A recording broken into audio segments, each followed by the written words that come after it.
معزز سامعین کرام، السلام علیکم ورحمۃ اللہ وبرکاتہ۔ نحمده ونصلی ونسلم علی رسولہ الکریم، اما بعد فاعوذ باللہ من الشیطان الرجیم، بسم اللہ الرحمن الرحیم۔ الذین یؤمنون بالغیب ویقیمون الصلاة ومما رزقناہم ينفقون۔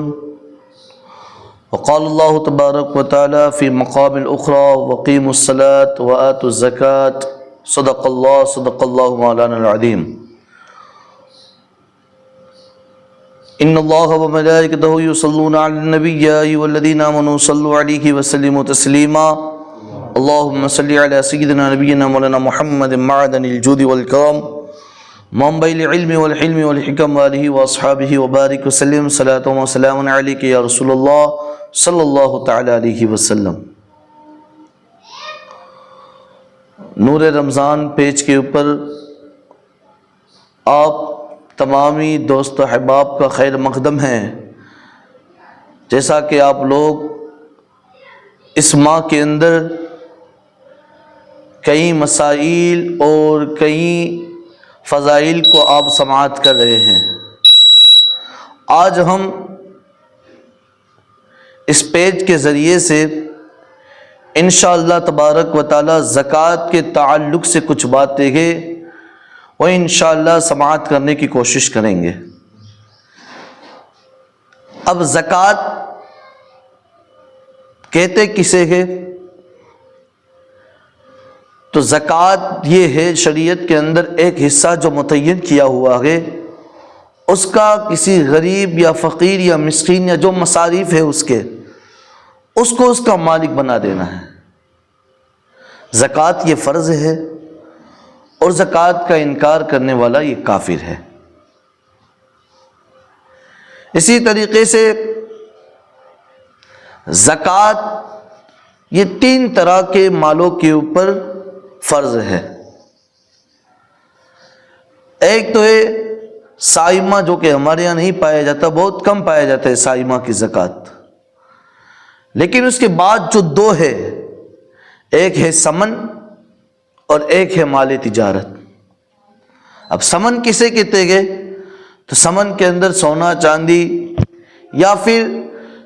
سونا چاندی کی مقدار جو فی زمانہ جس کی کوئی رقم ہوتی ہے، جو اس کی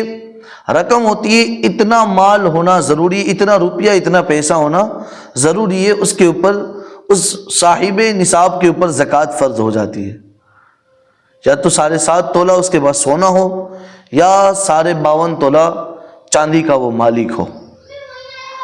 اور اس کے اوپر جو مال ہے اس کے پاس، اس مال کے اوپر 1 سال گزر چکا ہو۔ سال گزرنا یہ شرط ہے، سال گزر جائے تو پھر اس کے اوپر زکوٰۃ یہ واجب ہو جاتی ہے، زکوٰۃ ادا کرنا یہ فرض ہو جاتا ہے اس کے اوپر۔ اسی طریقے سے مال تجارت ہے، تو مال تجارت کے اوپر بھی زکوٰۃ ہے کہ بھئی اگر کسی کی کپڑے کی دکان ہے تو اس کی دکان اور اس کے وہ جو سامان ہے، اس کے علاوہ فرنیچر وغیرہ کا جو سامان ہے، اس کے علاوہ جتنا بھی اس دکان کے اندر کپڑے کا مال ہے، اس کے اوپر زکوٰۃ ادا کرنا یہ کیا ہے؟ اتنے کی زکوٰۃ ادا کرنا اس کے اوپر لازمی ہے، ضروری ہے کہ وہ بندہ مال تجارت کے اندر سے وہ جتنا بھی کپڑا ہے اس کے پاس اس کی دکان کے اندر جتنے بھی کپڑے گئے اس کی زکوٰۃ نکالے گا۔ شرط یہ ہے کہ اس کے اوپر قرضہ نہ ہو، اس لیے کہ قرض یہ مانع زکوٰۃ ہے۔ اگر کوئی بندہ اگر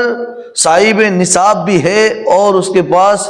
روپیہ پیسہ سب چیز ہے، لیکن اگر اس کے اوپر قرضہ ہے تو پھر قرضے کو بعد کیا جائے گا، قرض کو ادا کرنے کے بعد پھر زکوٰۃ ادا کی جائے گی۔ اب سوال یہ ہے کہ زکوٰۃ دے کسے؟ زکوٰۃ کس کو پہنچائے؟ تو قرآن کریم کے اندر جو مصارف زکوٰۃ آئے کہ زکوٰۃ ان لوگوں کے اوپر صرف کیا جائے، ان لوگوں کے اوپر صرف کیا جائے، یہ 7 طریقے کے لوگ ہیں جو قرآن کریم کے اندر کہا گیا ہے۔ فقیر ہے، مسکین ہے، غارم ہے، پھر اس کے علاوہ فی سبیل اللہ جو اللہ تبارک و تعالیٰ کی راہ کے اندر خرچ کرنا ہے، اسی طریقے سے جو سفر کے اندر ہے وہ تمام تر ابن سبیل وغیرہ، ان کے اوپر زکوٰۃ صرف کی جائے، انہیں زکوٰۃ دی جائے۔ اب فی سبیل اللہ رائے خدا کے اندر ہم زکوٰۃ تو ادا کرتے ہیں، لیکن زکوٰۃ کے بھی کچھ مسائل ہے، اور ایک اہم مسئلہ یہ ہے زکوٰۃ کے اندر کہ ہم جس نے زکوٰۃ ادا کرتے ہیں کیا واقعی وہ ہماری زکوٰۃ اس جگہ تک صحیح طریقے سے پہنچتی ہے یا نہیں پہنچتی۔ تو اس کے تعلق سے علماء کرام فرماتے ہیں کہ ہمارے یہاں پر جو سفیر حضرات آتے ہیں کچھ کمیشن کی بیس کے اوپر ہوتے ہیں، تو علماء کرام فرماتے ہیں کہ جو کمیشن کی بیس کے اوپر جو لوگ زکوٰۃ وصول کرنے کے لیے آتے، اور کمیشن یہ اسلام کے اندر جائز ہے، علماء کرام نے اس کو لینا جائز قرار دیا ہے، اس کو لینا جائز قرار دیا ہے، لیکن اس کا یہ مطلب نہیں ہے کہ وہ بندہ یہاں سے زکوٰۃ لے کر کے جا رہا ہے تو وہ انہی زکوٰۃ کے پیسوں کے اندر سے وہ استعمال کرے۔ مثال کے طور پر ہم نے کسی ادارے کو یا کسی مدرسے کو ہم نے زکوٰۃ دی، تو اب جو زکوٰۃ وصول کرنے والا آگے وہ امین بن گیا ہے، اب اس کے اوپر اس کو ہم نے اپنی زکوٰۃ کا امین بنا دیا گیا، اب امانت کے طور پہ اس کے پاس ہماری زکوٰۃ ہے، اب وہ لے جا کر کے پہلے وہ مدرسے کے اندر دے، پھر مدرسے والے اس کا ہدایت شرعی کر کے اس کے بعد پھر جو کمیشن کی بیس کے اوپر جو بندہ زکوٰۃ وصول کرنے کے لیے آیا تھا اس کو دے، اس میں کوئی حرج نہیں ہے۔ لیکن ہوتا کیا ہے کہ اگر کوئی کمیشن کی بیس کے اوپر آتا ہے زکوٰۃ وصول کرنے کے لیے، تو زکوٰۃ وصول کرنے کے لیے آتا ہے تو علماء کرام فرماتے ہیں کہ وہ بندہ اپنے سفر کے لیے بھی استعمال نہیں کر سکتا۔ اگر کسی مدرسے کا ہم نے چندہ دیا تو جو چندہ وصول کرنے کے لیے آتا ہے، جو سفیر آتا ہے، وہ سفیر کے لیے یہ بھی جائز نہیں ہے کہ وہ سفیر انہی پیسوں سے اپنے راستے کا خرچہ بھی نکال سکے، یہ جائز نہیں ہے، اس لیے کہ وہ سفیر مالک نہیں ہے، وہ سفیر مالک نہیں ہے زکوٰۃ کا، وہ زکوٰۃ کا حقدار سفیر نہیں ہے، بلکہ زکوٰۃ دینی ہے ہمیں مدرسے کے اندر، وہ مدرسے تک پہنچے گا، مدرسے کے اندر جا کر کے ہدایت شرعی ہو، پھر اس کے بعد اس سفیر کو دیا جائے تو اس کے اندر کوئی حرج نہیں ہے۔ لیکن اگر وہ بندہ سفیر جو ہے وہ سفیر اپنا راستے کا خرچہ انہی زکوٰۃ کی وصول کردہ پیسوں کے اندر سے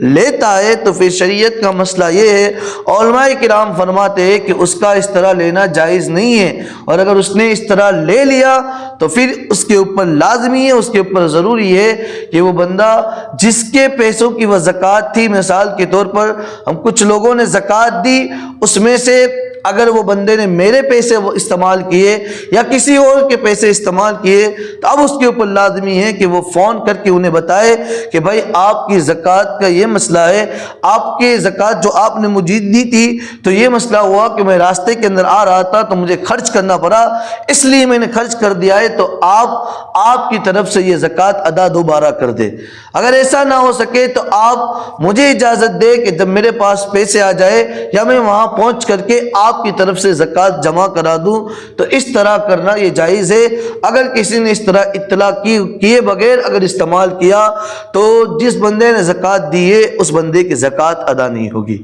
اس بندے کی زکوٰۃ ادا نہیں ہوگی۔ یہ بہت ہی اہم مسئلہ ہے اور اس کے اوپر توجہ دینا یہ لازمی ہے، اور ادارہ اہل سنت سے بھی میں گزارش کروں گا کہ آپ حضرات جیسے ہی پہلے سفیروں کو بھیجے تو پہلے یہ مسئلے کو ان کے ذہن کے اندر ڈال دے کہ آپ کا جو بھی خرچہ ہے ہم آپ کو دینے کے لیے تیار ہیں، لیکن آپ قوم کی زکوٰۃ پہلے مدرسے تک پہنچائے، پھر مدرسے کے اندر ہدایت شرعی کر کے پھر آپ کو آپ کا جو خرچ ہے اور آپ سے جو بات کی ہوئی ہے وہ تمام تر باتیں پوری کر دی جائے گی، اور آپ جو رقم طے ہوئی ہے انشاءاللہ تبارک و تعالی وہ آپ کو کو دے دی جائے گی۔ یہ زکوٰۃ کا ایک اہم مسئلہ ہے۔ اللہ تبارک و تعالیٰ کی بارگاہ کے دعا ہے کہ اللہ تبارک و تعالیٰ ہم تمام کو صحیح معنوں کے اندر عمل والی زندگی عطا فرمائے، اور اللہ تبارک و تعالیٰ ہم تمام کو بھی مرنے سے پہلے قبر کی تیاری کرنے کی توفیق اور رفیق عطا فرمائے، اور اللہ تبارک و تعالیٰ اس پیج کو